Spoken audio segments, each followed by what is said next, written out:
ሌሊት እንግዲህ እንዳልኳችሁ በማህሌቱ በዝማሬው እናድራለን። በዚህ አጋጣሚ እንደ ቤተክርስቲያናችን አሁን በተለይ የተለመደው የአእላፋት ራሱ አንዱ ትውልዱን መታደጊያ መንገድ ነው ብዬ አስባለሁ። ምክንያቱም ሰው መቼም ጭፈራ ቤት፣ ሬስቶራንት፣ ኮንሰርት ከሚያድር ቤተክርስቲያን መጥቶ በቃ ነጭ በነጭ ለብሰን ጧፍ ይዘን ዘምረን አመስግነን ደስ አይልም? እንደገና ደግሞ በዛው ማህሌት ገብተን በዛው ቅዳሴውን ገብተን በዛው ደግሞ ሰላም ተብሎ ወደ ቤት ስንመጣ ያለው በረከት አስቡ። በዓልን ማክበር ማለት በዚህ በእውነት በገና ምክንያት በክርስቶስ ልደት መወለድ ምክንያት ብዙ ቱሪስቶች ወደ ኢትዮጵያ ሀገራችን ይመጣሉ። የላሊበላም ማለት ነው ገናን በላሊበላ ለማክበር እና በዚህ አጋጣሚ በጣም በፍቅር በበረከት በአንድ ቤዛ ኩሉ ዓለም ዮም ተወልደ ቤዛ ኩሉ ዓለም ዮም ተወልደ ቤዛ ኩሉ ዓለም ዮም ተወልደ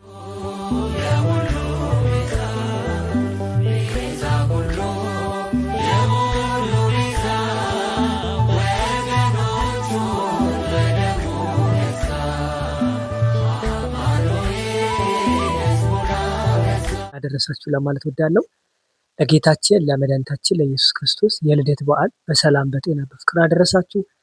የጌታችን የኢየሱስ ክርስቶስ መወለድ በዓለም ላይ ብዙ ነገሮች ይለውጡ ነገሮች በዚህ ቪዲዮ እናያለን። ታዲያ የመጀመሪያው የምናየው ጌታችን ለምን ተወለደ የሚለውን አመጣጡን እናያለን። ጌታ ከተወለደ በኋላ ደግሞ በተለይ የጌታችን ኢየሱስ ክርስቶስን ልደት ኢትዮጵያ ኦርቶዶክስ ተዋሕዶ ቤተክርስቲያን በጣም ልዩና ጥንታዊ የሆነ ባህል፣ እሴት እና ጨዋታ አይቆጡም ጌታ በተለይ በገና ጊዜ ማንም ሰው ማንም ልጅ ቢሆን አይከለከልም። ይህ ለምን እንደሆነ በዚህ ቪዲዮ እናያለን። ገና ጨዋታ ደግሞ የሚባለው ምንድነው? እሱንም እናያለን። እንደገና ዋናው ፐርፐዛችን አላማችን ግን የክርስቶስ መወለድ በዚህ ዓለም ላይ የክርስቶስ መገለጥ ለኛ ምንድነው ፋይዳው? ምክንያቱም ዋናው ነገር የጌታችን ልደት ነው።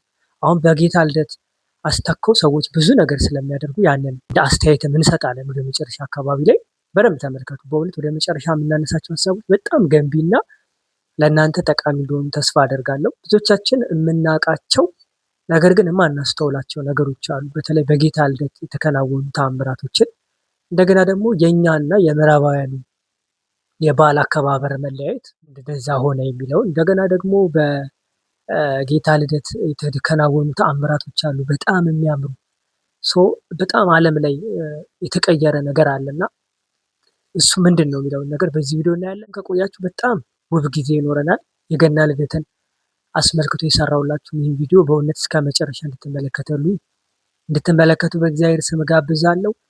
እስከ ቪዲዮ መጨረሻ አብራችሁን ቆዩ እና መጀመሪያ እንግዲህ ክርስቶስ ለምን ተወለደ ከሚለው አስደናቂ የሆነው የልደቱን ነገር እንመርምር። እንግዲህ መነሻው የሰው ልጆች መውደቅና የተስፋውን ቃል ለመፈጸም ነው ክርስቶስ። ምክንያቱም በመንጸፈ ዕዳይ ነው የወደቀው ወይም የወደቅን ለኛ ለሰው ልጆች የገባው ቃል ኪዳን ነበር። ከልጅ ልጅ ተወልጄ 5500 ዘመን ሲፈጸም ከድንግል ማርያም ማለት ነው ተወልዶ እንደሚያድነው ቃል ገብቶለት ስለነበረ በኤደን ገነት ያንን ቃል ለመፈጸም ነው ክርስቶስ የተገለጠው ማለት ነው። ስለዚህ አንደኛው ለፍጹም ካሳ ነው። እንግዲህ ካሳ ስንል ሰው በበደለው በደል ኃጢአት ተሸማቆ ከገነት ተባሮ ወጥቶ ስለነበረ በኋላ ምንም ሊከፍለው ሰውን ስጋ ለብሶ ከእመቤታችን ቅድስት ድንግል ማርያም ተወልዶ አድኖናል ማለት ነው። አንደኛው ለካሳነት ነው ማለት ነው፣ ለፍጹም ካሳ ነው። በኤደን ገነት ደሙንና መስዋዕት ቀላቅሎ ባቀረበ ጊዜ ዓለም ባንተ ደም ሳይሆን በኔ ደም ነው ሚድነው ብሎ ያንን ቃል ፈጽሞለታል ማለት ነው። ስለዚህ የክርስቶስ ልደት ለካሳ ነው። ሁለተኛው ዲያብሎስን ድል ሊያደርግ ነው። ይህም በሰው ላይ ሰልጦ የነበረውን የዲያብሎስን አገዛዝ አፈርሶ በብርሃኑ ለመሻር የሰው ልጅ ወደ ቀደመ ክብሩ ለመመለስ ክርስቶስ ተገልጧል ማለት ነው። አመጣጡን እንግዲህ ጌታችን ኢየሱስ ክርስቶስ የመጣበት አመጣጥ በምን አይነት አመጣጥ ነው ስንል የመጀመሪያው በትህትናና ራሱን ዝቅ አድርጎ በእውነት ከሰማየ ሰማያት ቅዱሳን መላእክት የሚያመሰግኑት ሰው ቢያመሰግነው ባያመሰግነው ምንም የማይጨምርለት ነው። አሁን እኛ በጣም እንደው አመስግኑ ተብለን ስንለመን ያሳዝነን። ብናመሰግን ለራሳችን ስለሆነ ማለት ነው።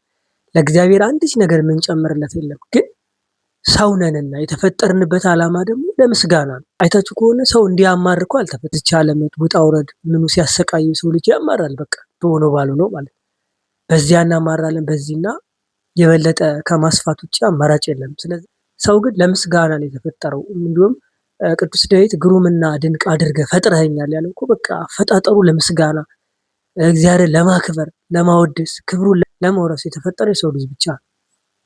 ስለዚህ እዚህ ጋር እናየዋለን አመጣጡ በትህትና የተሞላ ዝቅ ብሎ በበረት ማለት ነው። የመጀመሪያው ድንግልን መምረጡ ነው። እንግዲህ ድንግል በድንግልና ጸንሳ በድንግልና ትወልዳለች የሚለውን የትንቢተ ኢሳያስ ምዕራፍ 7 ቁጥር 14 ትንቢት የተፈጸመው በእመቤታችን ያችን ንጽሕት ቅድስት ዘር ቅዱስ ኤፍሬም ሶርያዊ እንዳለው እግዚአብሔር ዘርን ባያስቀር እንደ ሶዶም እንደ ጎመራ በጠፋን ነበር ተብሎ የተነገረላት ንጽሕቷ ቅድስቲቷ ዘር እመቤታችን ናት። ከእርሷ ስጋ ከነፍሷ ነፍስ ነስቶ ተወለደ። ስለዚህ ድንግልን መረጠ ማለት። ሁለተኛው ደግሞ ከተማን የመረጠው ከተማዋ ደግሞ በዚህ በሚልኪያስ ምዕራፍ 5 ከቁጥር 2 ላይ አንቺ የኤፍራታ ክፍል ዕጣ ይሁንሽ ከቤተልሔም መሳፍንት አገር ከቶ አታንሽምን? ኤፍራታ የተባለች ከተማ መርጧል ማለት ነው። ለመወለጃው ስፍራ መርጧል ማለት ከእመቤታችን ባሻገር ነው። ሶስተኛው ግርግም ነው። የግርግም በከብቶች ግርግም ይሄ ራሱ በጣም ትህትናው በእውነት ከሰማይ ሰማያት ፍቅር አገብሮት የወረደው አምላክ እንግዲህ አስቡ ነገር እስራኤል ይጠብቁ የነበረው እንግዲህ ጠላት ያጠፋልናል ጦር ይደመስስልናል ብለው ሰልፍ አሰልፎ ሰራዊት ምታ ነጋሪት ክተት ሰራዊት ብሎ ይመጣልናል ብለው ነበር። ነገር ግን ጌታ የመጣው እነሱ ባሰቡት ሰው ባልጠበቁትና ባላሰቡበት በግርግም በረት ተወለደ። በቤተ መንግስት ሲጠበቅ የነበረው እግዚአብሔር በቤተልሔም ግርግም በከብቶች በተናቀው በተዋረደው ስፍራ ጌታችን ተገለጠ። ይህ ትህትናውን ፍቅሩን ያሳየናል ማለት እንግዲህ ማንም ሊያደርገው አይችልም። ሰው ቢሆን ዛሬ ብዙ ነገር ይመርጣል፣ ይፈልጋል፣ ይመኛል። እግዚአብሔር ግን አስባችሁታል? ሰማይን ዓለም ሁሉ የእሱ ሆኖ ሳለ እሱ ግን የመረጠው የከብቶች በረትን። ይህ ምን ያህል ትህትና እጅግ የሚደንቅ ምህረቱን የሚያሳይ ነው እና ለሰው ልጅ ያደረገውን ርኅራኄ የሚያሳይ ነው። ከመጣ ለዲያብሎስ ዕድል ሊያደርግልን ከመጣ አመጣጡም ደግሞ በእመቤታችን በቅድስት ድንግል ማርያም ከተገለጠ ከተማዋን ደግሞ ኢየሩሳሌምን ካደረገ ቤተልሔምን ከመረጠ በግርግም በረቶች በዛ በሚያስጸይፍ ጸያፍ በሆነው ስፍራ ከተወለደ ከቤተልሔም ጀምሮ ያለውን ነገር ማየት ያስፈልጋል። እንግዲህ ቤተልሔም ማለት የእንጀራ ቤት ይሏታል አሁን ሊቃውንቱ። ቤተልሔም ማለት የእንጀራ ቤት ናት። እንግዲህ የክርስቶስ መወለድ የሚጀምረው ቤተልሔም ግርግም ነው። ክርስቶስ ቄሳር የህዝብ ቆጠራ ሊያስቆጠር በነበረ ሰዓት እንግዲህ ሉቃስ ምዕራፍ 2 እና በጣም የሚገርማችሁ ነገር የጌታችን ኢየሱስ ክርስቶስ ልደት ልዩ የሚያደርጋቸው ብዙ ነገሮች አሉ። በጣም ብዙ ነገሮች ማለት እንግዲህ ገና ከሚለው ነገር እንጀምር። ገና ማለት እንግዲህ መወለድ መገለጥ ማለት ሲሆን ኢትዮጵያም በገና ሌሊት ዮም ተወልደ በቤተልሔም ዛሬ በቤተልሔም ሕፃን ተወለደ እያልን እናከብራለን እኛ ማለት ነው። ወይም ደግሞ የኢትዮጵያ ኦርቶዶክስ ተዋሕዶ ቤተክርስቲያን ይህንን በዓል በትልቅ ድምቀት ክብር ታከብረዋለች ማለት ነው። ሌላው ቤዛ ኩሉ ዓለም ዮም ተወልደ ብለን ቅዱስ ያሬድን መሰረት ባደረገ ዜማ እናመሰግናለን።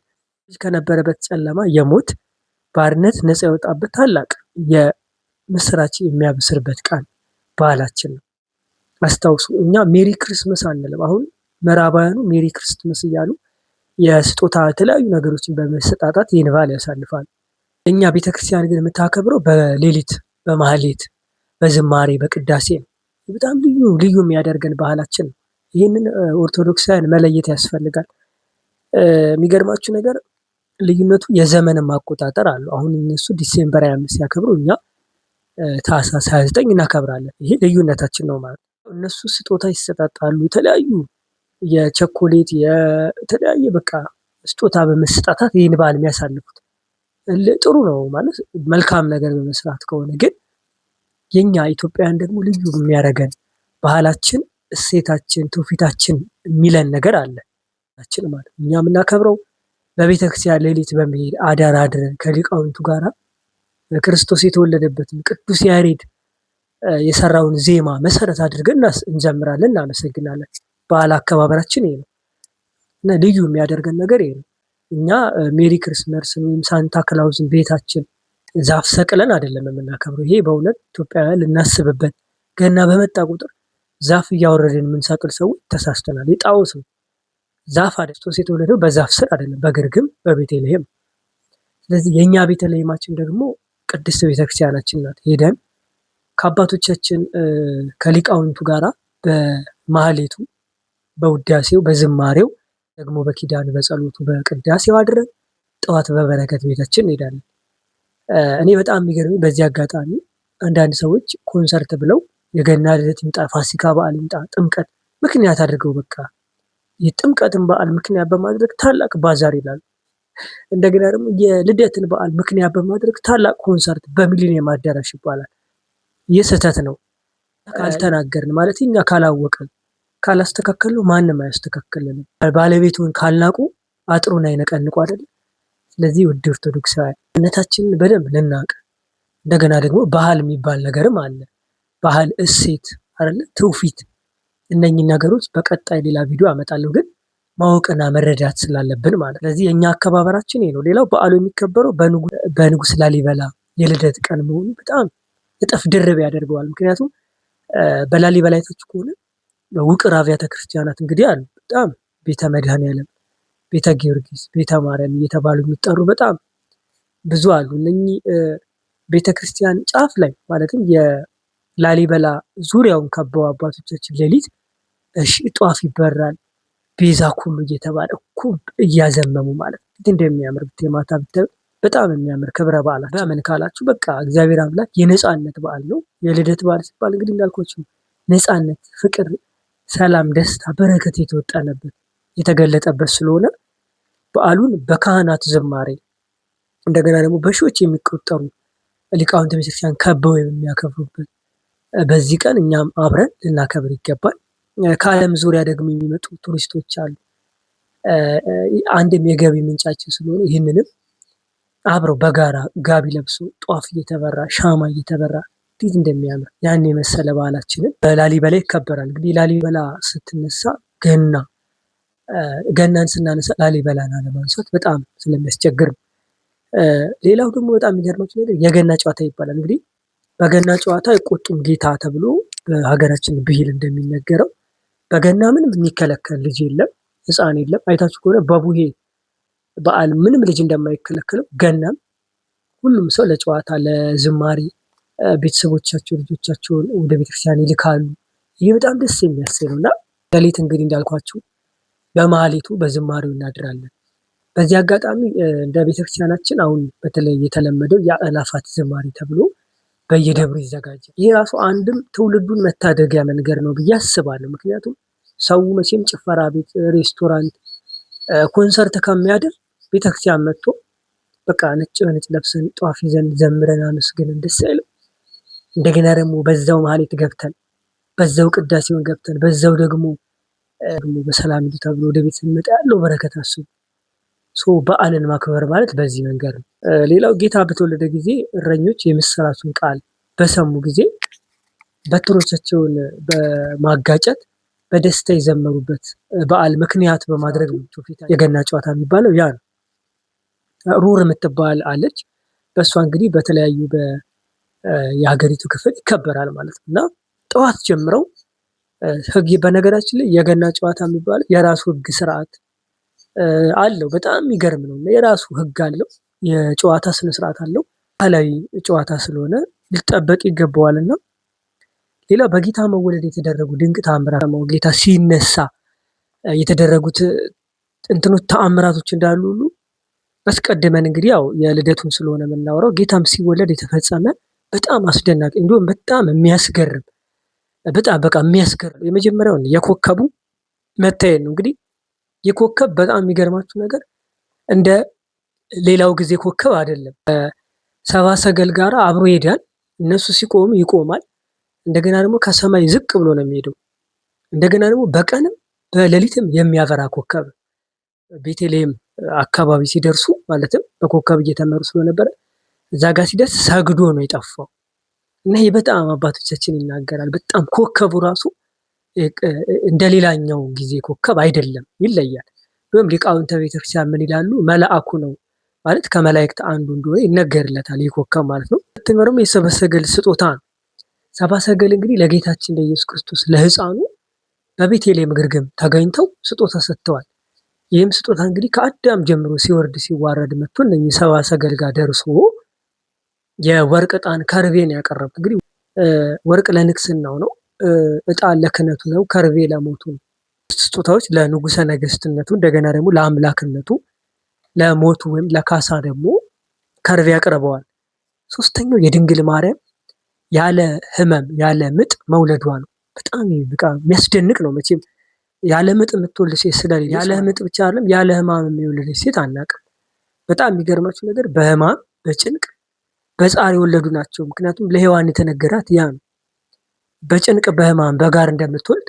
ታዲያ የድንግል እመቤታችን የቅድስት ድንግል ማርያም መውለድ ግን ያለ ምጥ ነው። ለዚህ በወቅቱ የነበረው ይላል ትልቅ ተአምር እናታችን ቅድስት ድንግል ማርያም እንደ ማንኛውም ሴት በምጥ በጭንቅ ሳይሆን በደስታ ይልቅ በፍቅር በተአምር እንደገና ደግሞ በትህትና መውለድ ድንግል በድንግልና ጸንሳ በድንግልና ትወልዳለች የሚለው የትንቢቱ መፈጸሙን የሚያረጋግጥልን ቃል ደግሞ የኔ እመቤታችን ማለት ነው። የእረኞች እና የመላእክት ዝማሬ ነው። እረኞችና መላእክት በአንድ ላይ በጋራ ዘምረዋል በክርስቶስ ልደት። እንዳልኳችሁ እንግዲህ የክርስቶስ መወለድ ብዙ ነገሮችን ወደ አንድ ያመጣ ነው። የእረኞች መላእክት አብሮ መዘመር ሌላው ክንውንና ተአምር ነው። እስራኤላውያን በሮማውያን ቀንበር ብዛት ጫና በዝቶባቸው በቃ መከራ ጸንቶባቸው ቀንበር በዝቶባቸው ነበር። ታዲያ የክርስቶስ መወለድ ምንድን ያመጣላቸው? ሰላም። እንዲሁም በሱ መወለድ የአንድም ሰው ደም ሳይፈስ ክርስቶስ ተወልዷል። ሰላም፣ ፍቅር፣ አንድነት ሰፍኗል ማለት በምድር ላይ። ይሄ ሁሉ የተደረገበት ድንቅ ተአምር ነው። በዚህ በኢሳይያስ ምዕራፍ 11 ከቁጥር 7 ላይ አንድ ነቢዩ ኢሳይያስ የተናገረው ትንቢት አለ። ላም ድብ አብረው ይስማማሉ፣ ግልገሎቻቸውን በአንድነት ያርፋሉ፣ አንበሳም እንደ በሬ ገለባ ይበላል ተብሎ የተነገረው ትንቢት በነገራችን ላይ በቤተልሔም ተፈጽሟል። ማለት በግርግም ላሉ እነኚህ እንስሳቶቹ ማለት ነው። ላምና አህያ ለክርስቶስ እስትንፋሳቸውን የገበሩበት ማሳያው ይሄ ትንቢት ነው ማለት ነው። በጣም የሰላም ጅማሬ በሮም ነግሶ የነበረው የመበጣበጥ የዘረኝነት በጣም ያስጠላው ዘመን በክርስቶስ መወለድ በኋላ ግን ታላላቅ ጦር ሰላም ጅማሩ ተብሎ የሚቆጠረው ከክርስቶስ ልደት በኋላ ነው ማለት ነው። በጌታችን መወለድ ምክንያት ነው ማለት ነው። የምናከብረው ገናና ምዕራባውያን የሚያከብሩት ገና ይለያል። አሁን እኛ የምናከብረው ታኅሳስ 29፣ እነሱ የሚያከብሩት ዲሴምበር 25 ነው። በጣም የቀናት ልዩነት አለ። በዛ ላይ ደግሞ እነሱ በቃ ዛፍ የሰቀሉ አምልኮታቸው አክብሮታቸው ራሱ በተለያየ መንገድ ነው። እኛ በቤተልሔም ነው የተወለደው እያልን ዮም ተወልደ ቤዛ ኩሉ ዓለም ቅዱስ ያሬድ የዘመረውን ዝማሬ ምክንያት አድርገን ነው።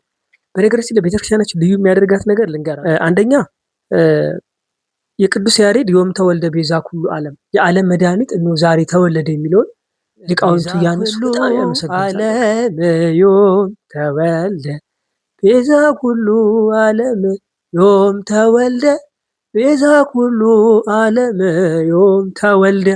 ይሄ ነው ኤፍሬምም የተናገረውን ምክንያት አድርገው። ምክንያቱም ቅዱስ ኤፍሬም የጥል ግድግዳ ፈረሰ፣ ሰላም፣ ደስታ፣ በረከት ተወጠነ ብሎ የተናገረውን ሶርያዊ ኤፍሬም ምክንያት አድርገው መነሻ አድርገው ሊቃውንቱ ያመሰግናሉ። እስቲ ለክርስቶስ መወለድ የተነገሩ ትንቢቶች ጥቅሳቸውን እንመልከት። ምናልባት እነኝህ የሚጠይቁ ሰዎች ስለሚኖሩ የመጀመሪያው ትንቢተ ኢሳይያስ ምዕራፍ 9 ከቁጥር 6 ላይ ነብዩ ኢሳይያስ በጣም ስለ ጌታችን መወለድ የተናገረው አብዛኛው እንደውም እሱ ነው። ትንቢተ ኢሳይያስ ምዕራፍ 7 እንደገና ደግሞ ይሄ ድንግል በድንግልና ትጸንሳለች የሚለው ትንቢተ ኢሳይያስ ምዕራፍ 9:6 ላይ ያለውንም ገብታችሁ ሁሉ ብታነቡ ስለ ክርስቶስ መወለድ ነው። ሚልክያስ ምዕራፍ 5 ከቁጥር 2 ላይ ራሱ እነሆ ከቀድሞ ጀምሮ የሚለው ማለት ነው። በኤፍራታ ክርስቶስ እንደተገለጠ እንደገሩ አንቺ የኤፍራታ ክፍል የሆንሽ ቤተልሔም ሆይ ከይሁዳ መሳፍንት አገር ከቶ አታንሺም ብለን በተለይ በውዳሴ ማርያማችን የምናነበው መነሻ አድርገው ያመሰግናል እና ሚልክያስም ተናግሯል። ሉቃስ ምዕራፍ 2:14 ገብታችሁ ማንበብ፣ ዮሐንስ ምዕራፍ 3:16 ላይ እንደገና ደግሞ ገላትያ ሐዋርያው ቅዱስ ጳውሎስ በገላትያ ምዕራፍ 4 ከቁጥር 4 ላይ ተናግሯል። ይሄ ጥቅስ ያነሳውበት ዋናው ምክንያቴ ገብተን ስለ ጌታ መወለድ ምን ተባለ የሚለው ለማንበብ ያመቸን ዘንድ ነው። ማሳረጊያ የምናደርገው የገና ልደት በላሊበላ እንዴት ይከበራል? አሁን ላሊበላ በጣም የሚገርማችሁ ነገር ቤዛ ኩሉ ዓለም ብለው የውቅር አብያተ ክርስቲያናት ሙሉን ጠርዝዝ ከላይም ከታችም ሆነው 24 ሆነው ይቆማሉ። ጥቅጥቅ ብለው ለብሰው ሊቃውንቱ ቤዛ ኩሉ ዮም ተወልደ እያሉ እንዴት እንደሚያምር ጧፍ ይበራል። ይህ በጣም ኢትዮጵያ ውብና ድንቅ ባህላችን እንደገና ደግሞ ሴት ትውፊታችን ነው። ሌላው ደግሞ በጣም የሚያስደንቅ መሆናችን ይገርመኛል። እኔ አሁን ገና እኮ ምክንያት ብዙ ቱሪስቶች ወደ ኢትዮጵያ ሀገራችን ይመጣሉ። የላሊበላም ማለት ነው ገናን በላሊበላ ለማክበር እና በዚህ አጋጣሚ በጣም በፍቅር በበረከት በአንድነት ይህን በዓል እንድናከብር አሳስባለሁ። እወዳቸዋለሁ።